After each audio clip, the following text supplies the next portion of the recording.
Hi guys, how to automatically refresh a page in Chrome. So first step you need to do is to open Chrome Web Store.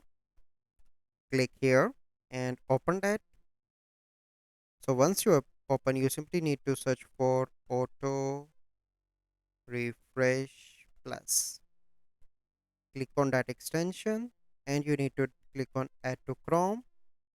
Click on Add extension and it took few seconds depend on your internet speed. So now you can see that my extension is added. Let me pin that. Click here and you select time interval and you can select random interval as well, so it is up to you. So I want after every 5 seconds, so it will automatically refresh. You can add countdown as well, so it is up to you. So this is a process that you need to follow to automatically refresh a page in Chrome. I hope you like this video. Thank you. Make sure you subscribe to our YouTube channel as well.